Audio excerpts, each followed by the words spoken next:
Bonjour et bienvenue pour ce cours de seconde dans le thème corps humain et santé, et plus particulièrement sur la procréation et la sexualité humaine. Nous allons voir dans ce premier cours d'abord quelques petites révisions, et ensuite nous allons entamer par le premier chapitre sur la mise en place du sexe jusqu'à la puberté.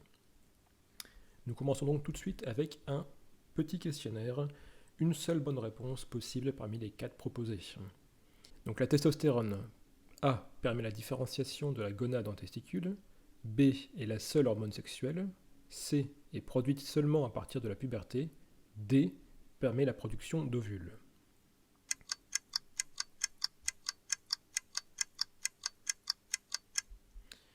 La bonne réponse était ici la A. Donc la testostérone est présente effectivement chez le sexe masculin et permet la différenciation de la gonade, indifférenciée au départ, en testicules.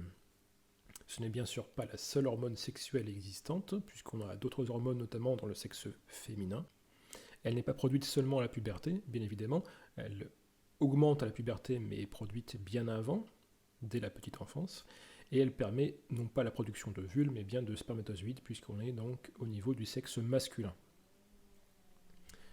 Question numéro 2. Un individu avec 2 chromosomes X. A présente une anomalie de karyotype. B est toujours de sexe féminin.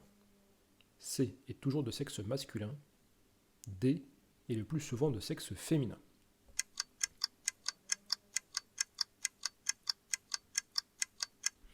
La bonne réponse était ici la réponse D, est le plus souvent de sexe féminin. Alors pourquoi ce n'est pas donc les autres réponses ?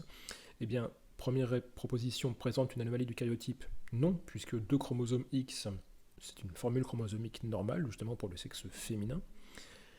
Pourquoi ce n'est pas toujours de sexe féminin ? Parce qu'il existe justement des anomalies génétiques et des anomalies chromosomiques qui vont faire que si une personne possède 2 chromosomes X, elle peut tout de même avoir des organes génitaux de sexe masculin. Nous verrons ça par la suite.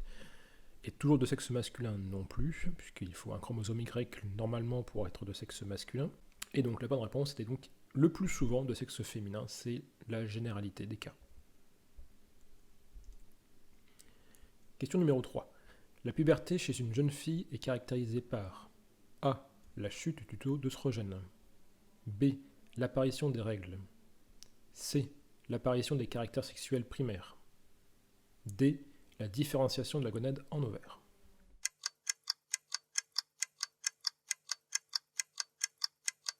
La bonne réponse était ici la réponse B. L'apparition des règles. Alors la chute du taux d'œstrogène pour la proposition A est fausse, puisqu'effectivement à la puberté on remarque l'inverse, on a une augmentation du taux d'œstrogène dans le sang. La réponse C est également fausse, puisque l'apparition des caractères sexuels primaires se fait dans le ventre de la mère, puisque les caractères sexuels primaires, je le rappelle, ça concerne les organes reproducteurs primaires, donc les ovaires et l'utérus, le vagin chez la fille, et les testicules, le pénis chez le garçon. La réponse D est également fausse, puisque la différenciation de la gonade en ovaire se produit justement encore une fois dans le ventre de la mère, à un stade très précoce de développement chez le petit. La bonne réponse était ici la réponse B, l'apparition des règles, qui est donc une caractéristique qui montre que l'appareil reproducteur féminin fonctionne bien avec son cycle de 28 jours que nous allons développer par la suite. Quatrième question. La production des spermatozoïdes. A est cyclique. B se réalise dans les cellules interstitielles dès la naissance. C se réalise à partir de la puberté jusqu'à la ménopause. D se réalise dans les tubes séminifères en continu à partir de la puberté.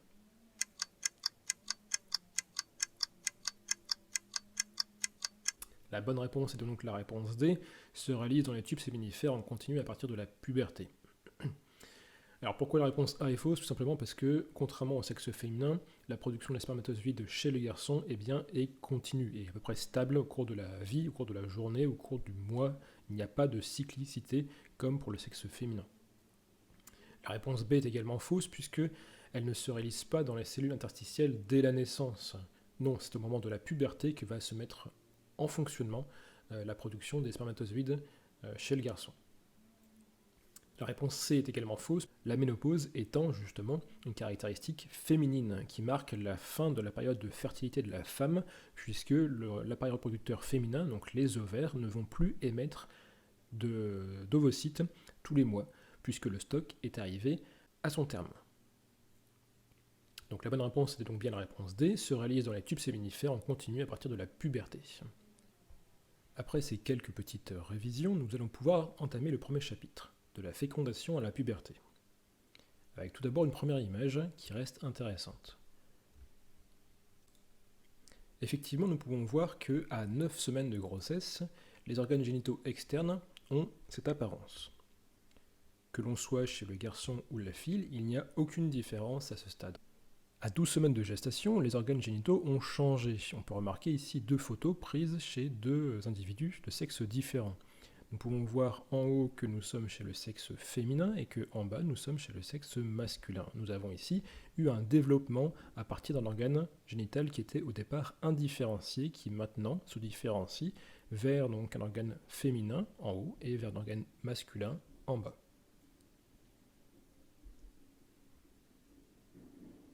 Ce développement donc du sexe et des organes génitaux externes est bien évidemment dû aux chromosomes présents donc chez l'individu, qu'on soit chez le garçon ou chez la fille. Pour rappel, il y a bien une différence très notable entre le karyotype d'un garçon et le karyotype d'une fille. Ici, si on regarde, nous avons donc 46 chromosomes dans notre espèce humaine qui sont répartis par paires. Nous avons 22 paires de chromosomes et un couple de chromosomes sexuels. Si on regarde donc le sexe féminin à gauche, et nous remarquons qu'il y a la présence de 2 chromosomes X. Si nous regardons maintenant le sexe masculin à droite, nous pouvons remarquer qu'il y a un chromosome X et un chromosome Y. C'est cette différenciation entre les 2 sexes qui va engendrer donc la différenciation des organes génitaux que nous avons pu constater juste avant.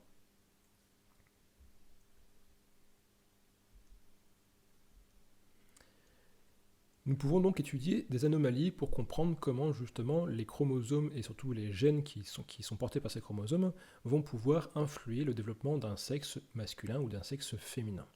Nous avons ici un document qui nous présente une comparaison entre une situation normale pour 2 individus à gauche ayant 46 chromosomes et des chromosomes sexuels, on va dire, complets. Et ensuite, nous avons 4 cas à droite qui présentent des anomalies chromosomiques. Ce que nous pouvons voir, c'est que l'importance du chromosome Y va être déterminante, puisque effectivement, lorsque ce chromosome Y est présent, donc par exemple dans ces 2 cas-là, donc dans le cas normal et dans le cas d'une anomalie chromosomique où la personne possède 47 chromosomes au lieu de 46, avec un triplet de chromosomes sexuels, 2 chromosomes X et un chromosome Y, comme nous pouvons le voir ici. Dans ce cas-là, nous pouvons remarquer que les gonades présentes chez les individus vont être des testicules. C'est normal ici pour l'individu ayant une bonne formule chromosomique, mais nous remarquerons ici également que l'individu, malgré le fait qu'il possède 2 chromosomes X, aura quand même des testicules de taille réduite. Les organes génitaux externes seront donc masculins dans les 2 cas. Il semble donc que la présence du chromosome Y soit déterminante, puisque dès qu'il est présent, on remarque la présence de gonades de type testicule et d'organes génitaux externes de type masculin, donc un pénis qui va se former.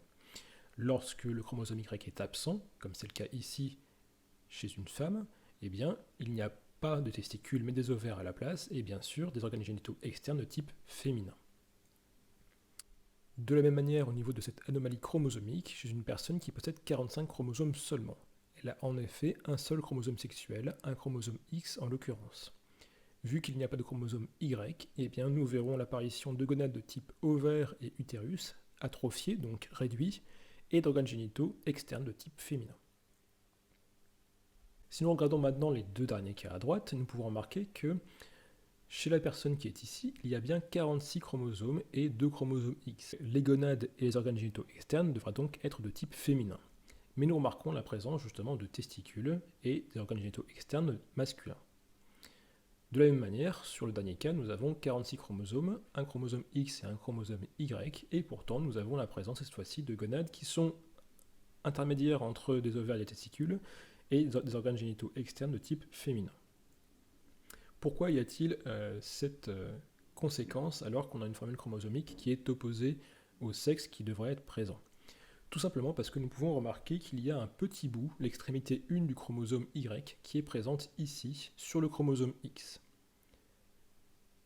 De la même manière, nous pouvons remarquer ici à droite que sur le chromosome Y, celui-ci est incomplet et qu'il manque justement cette partie 1, cette extrémité du chromosome Y, chez l'individu.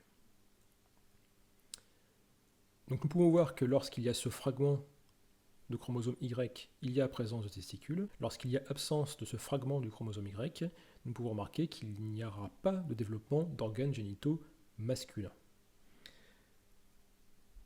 C'est en effet dû à la présence dans cette zone, dans cette extrémité, dans cette région 1 du chromosome Y, de la présence d'un gène, le gène SRY. Et c'est en fait ce gène SRY qui va déterminer le développement des organes indifférenciés en testicules et en pénis chez le garçon.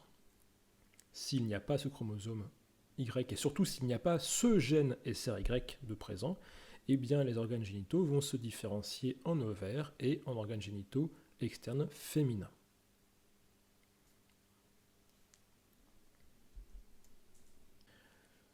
On peut donc construire un schéma bilan de ce type, puisque donc au départ nous avons donc des gonades indifférenciées qui sont présentes chez le futur enfant, et donc deux cas se présentent à nous. Si le gène SRY est absent, c'est-à-dire s'il n'y a pas de chromosome Y ou si le chromosome Y ne présente pas le gène SRY, nous aurons donc un développement des gonades indifférenciées vers le stade ovaire. Ces ovaires ensuite ne libéreront pas de testostérone puisque c'est une hormone qui est masculine et nous aurons donc en conséquence une féminisation et donc un appareil génital de type féminin. A l'inverse, dans le cas opposé, s'il y a présence du gène SRY ou bien évidemment du chromosome Y intégral, nous aurons cette fois-ci un développement de la gonade indifférenciée en testicules, libération d'hormones de type testostérone, et cette hormone testostérone va provoquer la masculinisation de l'appareil génital vers une voie masculine.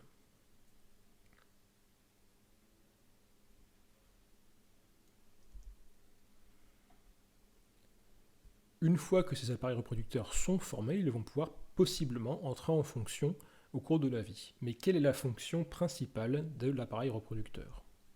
La fonction principale est de former des gamètes, ce qu'on appelle des cellules reproductrices. Les spermatozoïdes chez les garçons ou les ovocytes ou ovules chez les filles. Cette fonction ne se met pas en place dès la naissance, mais plus tardivement au cours de la vie, au moment de ce qu'on appelle la puberté. La question que l'on peut se poser maintenant, c'est qu'est-ce que c'est que la puberté ?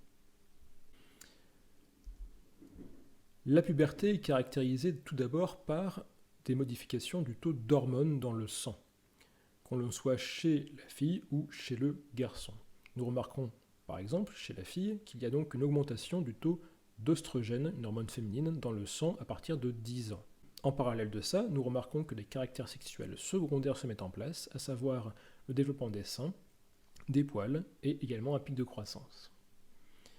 Chez le garçon, de la même manière, nous remarquons une augmentation du taux de testostérone, hormone masculine, à partir cette fois-ci de 11-12 ans, donc un peu plus tard. En parallèle de cette augmentation du taux de testostérone, nous remarquons également un développement du pénis, l'apparition des poils et également un pic de croissance.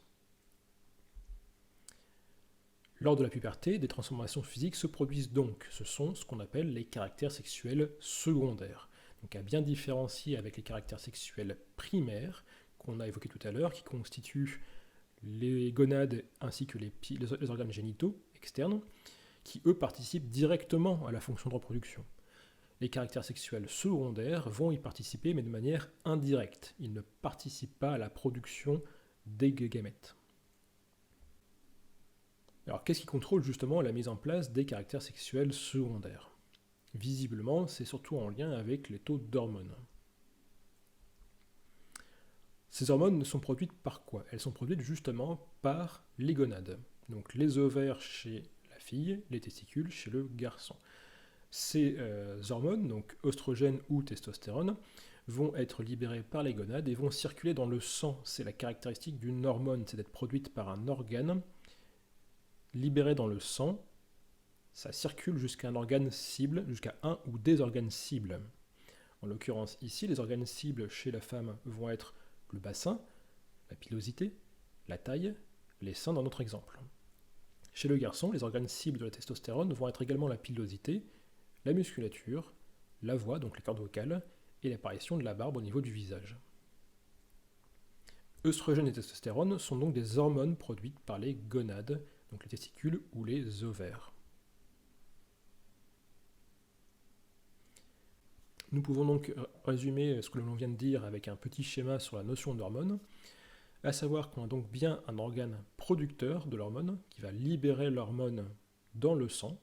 Donc ici, l'organe producteur, ça sera soit les ovaires, soit les testicules en fonction du sexe. L'hormone libérée, donc œstrogène chez la fille et testostérone chez le garçon, va circuler dans les vaisseaux sanguins et va être transportée dans toutes les parties du corps pour aller agir sur un ou bien sûr plusieurs organes cibles. Ces organes cibles, répartis dans tout le corps, eh bien, vont subir des modifications de leur fonctionnement, et donc c'est là qu'on voit apparaître les caractères sexuels secondaires.